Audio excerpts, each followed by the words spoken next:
Welcome to the Amazing Authorities Podcast, where game changers, visionaries, and category leaders share how they built their brands, platforms, and global influence. Your host is Mitch Carson, international speaker, media strategist, and creator of the Instant Authority System. If you're ready to learn from those who've done it and want to become the go-to expert in your space, you're in the right place.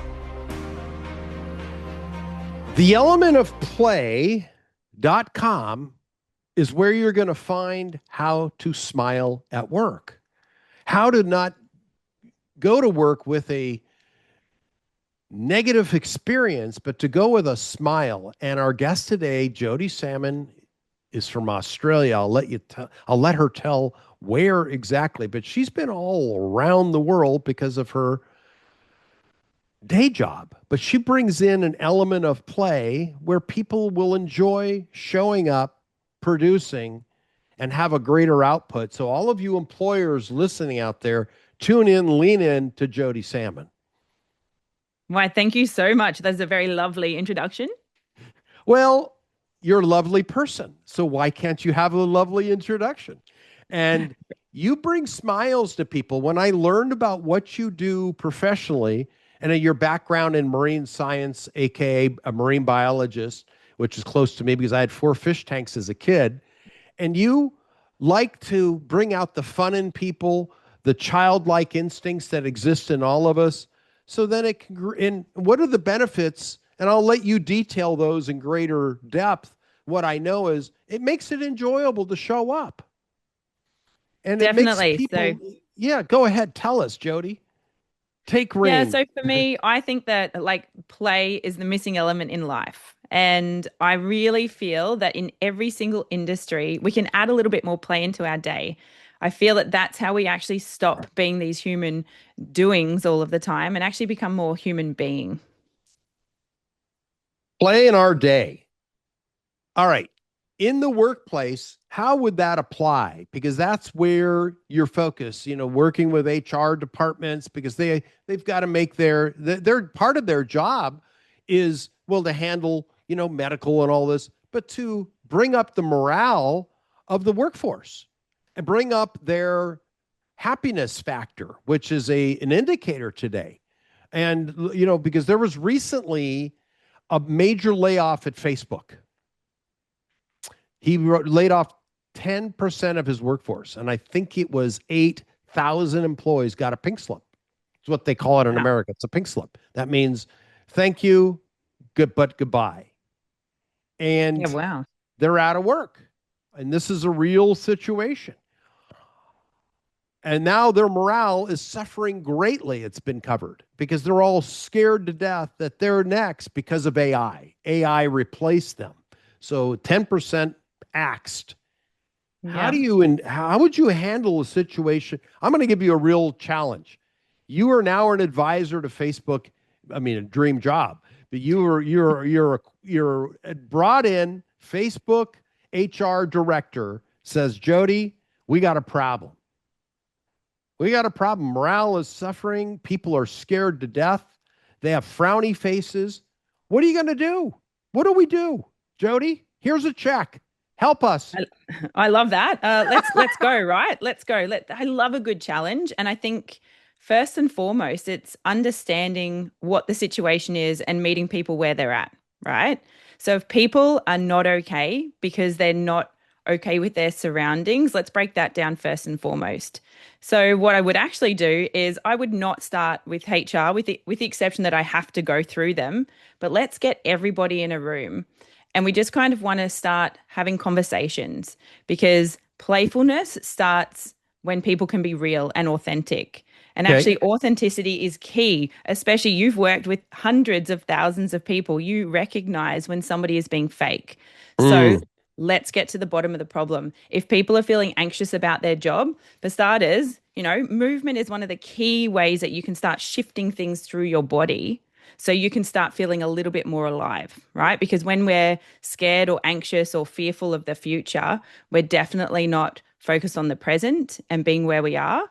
And I think that's first and foremost. Let's get everybody, shake it out. let's just sit down and understand the problem. Because when we can map it out, then we can start understanding what we can do to move forward as a group and for the holistic wellness of everybody as well.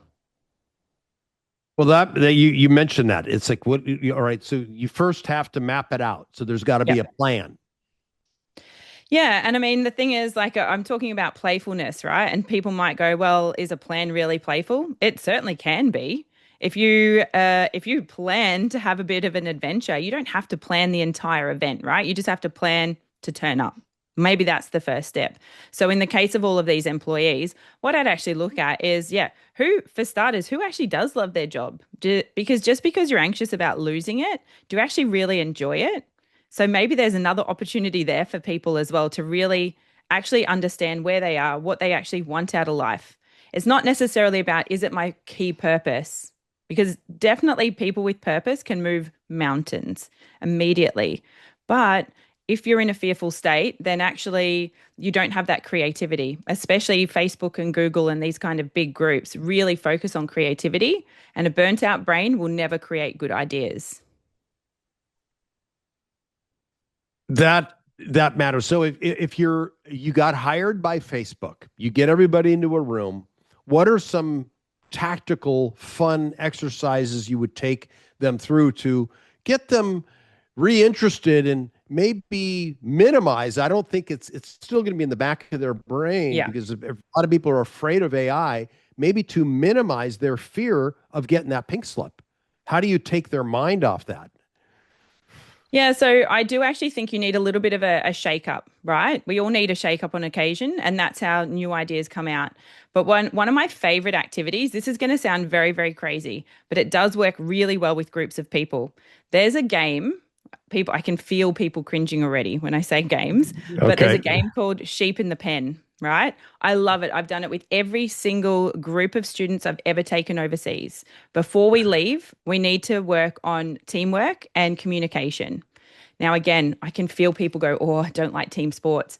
What's really great about this is nobody knows who's going to have what role, because you make them all stand around with their eyes closed. They have to kind of walk around in a very safe area. Whilst their eyes are closed, we've set up a virtual pen, right? It's literally just a rope. Now, you've given them 5 minutes beforehand as a team to come up with an idea as to how they were all going to get all of their sheep in the pen. Now, out of that group, only one person is the farmer. And you don't know who that farmer is going to be until someone's walked around and tapped them on the shoulder. Only the farmer can open their eyes, and only the farmer can give directions, but only in sheep language. Right? Oh, God. Yeah. It's sheep language. In however you want to interpret that, but they don't understand words. So now you're going to have to use sounds. All the sheep have their eyes closed. And now the farmer somehow has to get 5, 10, 15, 20, 100 sheep into a pen. How are you going to do that? Now, immediately, I can even see your brain ticking, right? So there's all of these elements and people are like, I don't know what to do. And what the beautiful part of being that facilitator is, you know you're not going to choose the person that seems to know the answers. That's too easy. So you go around and you select the farmer that you don't know if they actually know how to coordinate the entire group.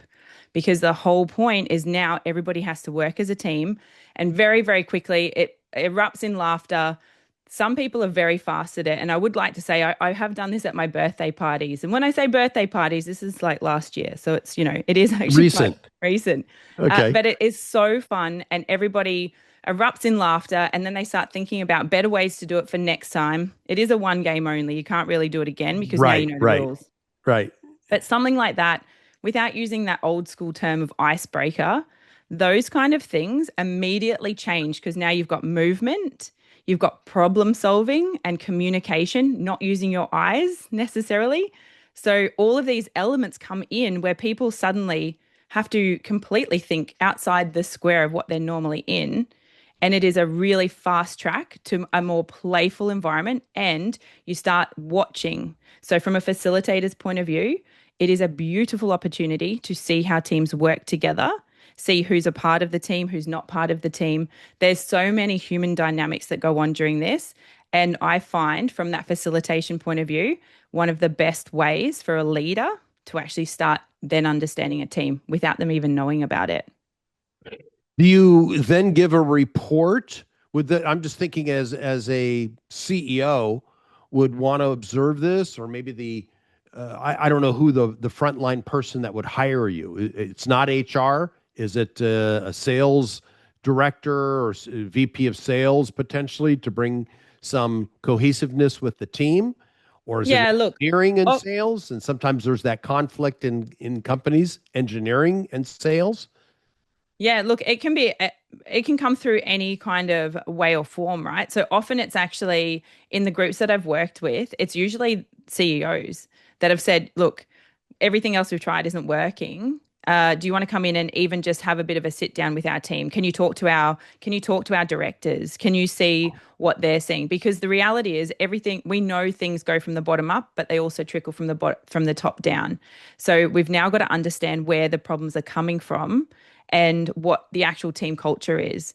Because if people are afraid to fail forward, for example, it's not a safe area where they can make a mistake and learn from that, then actually that's a very different team culture to, you know what, yeah, our employee or our employer just let us play this silly game because there's always reasons behind it. So for me, I've always come in on it's actually from a variety of angles, right?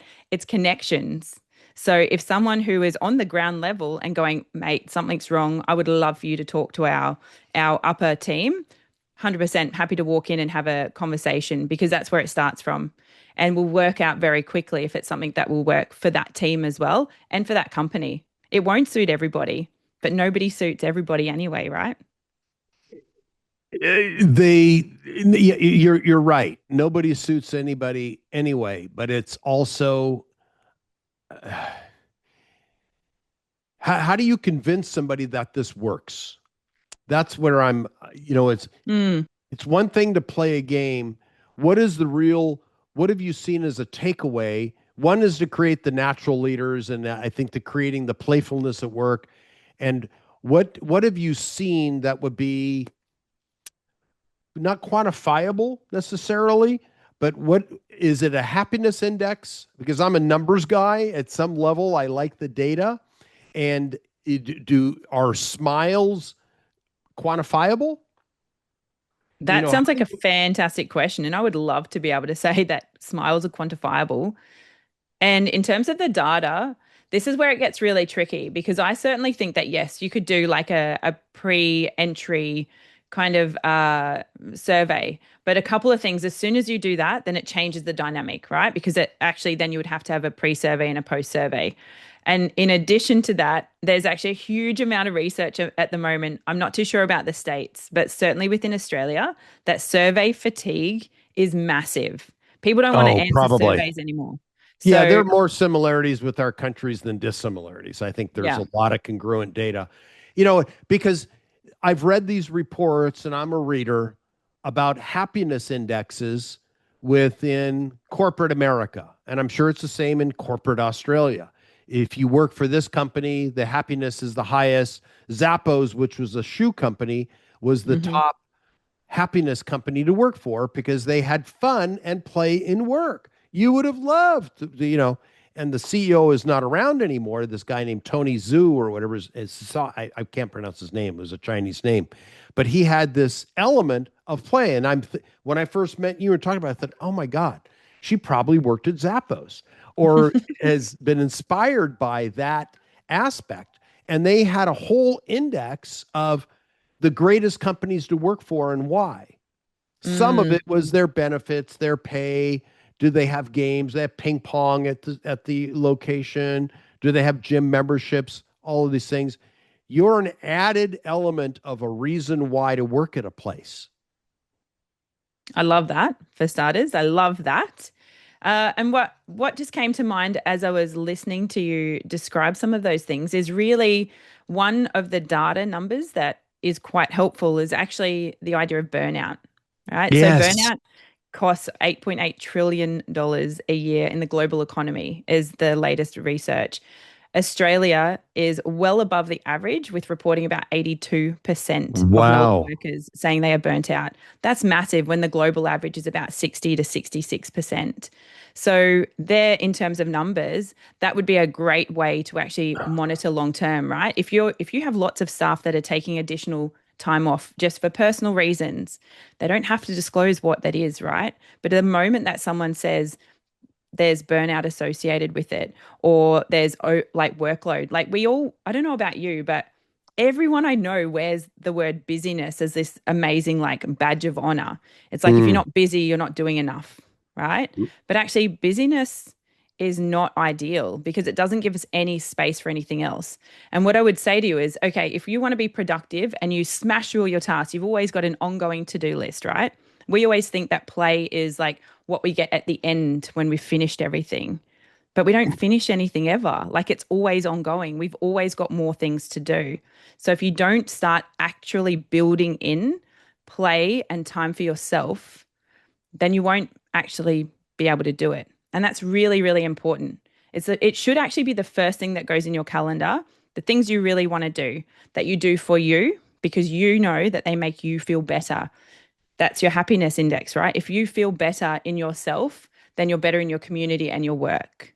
So if you start taking all those things out, because when you get busy, what's the first thing that happens? You remove all the fun from your life because you have to get other things done. Yeah, hobbies could go on the back burner. Yeah. Fun activities go on the back burner. So you're the solution for burnout. You're the solution for this, let's just say, the busyness mask of what's really going on underneath. Is that when we're uncovering this, it's okay, burnout, total job dissatisfaction, and you can flip the narrative and actually give people a 180 in many ways of reinvigorating a tired old staff. Yeah. That's the intention. Tired Yeah. personnel who may be just, with that face, that long face. Here comes Jodi Salmond to the rescue. Da-dun-dun-dun. She's on her porpoise coming in. I could just see that. Yeah, the marine biologist is here to save the day. She's on a dolphin riding bareback. You know, my creative mind went there. It's like she's got the big smile. Jodi's got a beautiful smile. Ladies and gentlemen, if you don't know her, if you're just audio only, Jodi's got a great set of teeth. She's smiling and you see it. She definitely used whitener because they're so white, and she's out there on the dolphin. I could just see you actually standing on two dolphins with planes. Coming in my head, I was rescue thinking seahorse, but well, all right. Well, horse, seahorse right? is certainly an option that we'll do market testing and see which one, which has greater appeal. But that is what you really are, is a burnout extinguisher, because burn has a negative. It's on fire. You're the extinguisher. You're the one that'll flip that to where people feel invigorated and get a shot of B12 in their bum. Look, that's the intention, right? The idea is that it's so many people. I have interviewed literally hundreds of people about what play means to them. And one of the key phrases that keeps coming up is childlike. It's childlike wonder. But it's not. It is childlike wonder, but we always think that play is childish. But it's actually the fastest way back to yourself, to feeling alive and lighter and more present and truly authentic again. So why do we keep saying it's childlike or childish when it's something that we can completely own ourselves? Well, my answer to that question, and I'm just one opinion of many that you think, when we were children, we didn't have the responsibilities and the pressure that we do as adults. All of a sudden, you get to a certain age, you're expected to do this. 18 years old, you're old enough to go to war, but you're not old enough to drink in America, not till you're 21. Mm-hmm. Yeah. And wow, you can get enlisted. You can go in there with an M16 and fight terrorism, supposedly, but you can't drink in a bar. I don't know what it is in Australia, but what's that all about? So the play is over at 18 in American culture. I don't know if it's probably the same in Australia or similar, Play's done. Now it's time to get serious, son. Yeah. Jodi, you better get serious. What is your future? You can't rely on a man. I mean, that programming is instilled in us from our parents or some people, or maybe you learn that in college or university, as you say there. It's time to take responsibility. And that means the eradication of play, not. Yeah, exactly though, right? And you hit it on the head there. Is this element of, as soon as you buy into the culture or society of like, yep, that's it. You've got all of these things, you've got responsibilities, and therefore you can't do any fun things anymore. One of the things I say, I've got a lot of animals around my house, so I always say I can't have nice things. I buy nice things, they just don't last very long because there's a lot of other animals that like to enjoy them. So when you're talking about, play is over, I do feel that lots of people buy into that, or they have this feeling of like, it's frivolous. Why could I do that when, that doesn't suggest that I'm professional? And I don't know, certainly not everyone would know, but what was really interesting is a couple of years ago, I won a prestigious award, which is part of the Sunshine Coast Business Women's Network Award. And the reason that was interesting is because during the interview, there's a lot of questions there. It's a very deep dive into your soul. One of the questions was, what are your values? And I had said authenticity, always. But my number one is actually playfulness. And the gentleman one of the several interviewers, had said, in 25 years, I've never heard anyone ever say play or playfulness is a value. And then on the night, as they announced the winner, they said this person listed playfulness as her number one value. And that's when I knew I had won. And when I got up on stage and everyone's like, playfulness, huh? What's really interesting is, no one had ever mentioned that before as a value. No one had even thought about it. And that's really what started this real drive, is going, actually, there is something to this. If everybody is saying this is interesting, yes, we agree, but we've never thought about it. Let's do a deep dive into that. So that's what really kicked it all off. I love it because it's that expectation and mandate from adults, our older people. It's time to get serious, young man. You stop playing around. So there's this negative attachment to playfulness, which I think is so true. I love it. I love to laugh, and comedic relief is there. My favorite date night was to go to a comedy club just to let it go. And that was my sign of play. These games are great. And where do people learn more about how to incorporate play into their workplace, how to incorporate fun and feel like live a little bit? I think there have been songs written about that. Live a little bit. And very true. Live a little bit. Where do they find more? Is it the element of play, not the, so it's get rid of the elementofplay.com, and they'll get more details about how to include you in the reinvigoration of staff, reinvigoration of happiness at work, reinvigoration of, or elimination, let's call it the extinguishment of burnout. I love that. That is exactly right. Please head over to elementofplay.com. There is a book. It is almost out, so watch this space. And there is a podcast also. So you can find everything on the website. There's also a variety of free resources that will help you. If you have signs of burnout, please feel free, download that, help yourself breathe that just a little bit lighter and add a little bit more play into your day. Jodi, it's been great. And we're going to definitely have you back as a guest in the near future. Thank you for your time today. Thank you. Enjoy. Thanks for tuning in to the Amazing Authorities Podcast. If today's episode inspired you, take a moment to subscribe, rate, and leave a review. It helps more experts like you rise to the top. For behind-the-scenes access and free resources to boost your authority, head to mitchcarson.com. Until next time, stay amazing.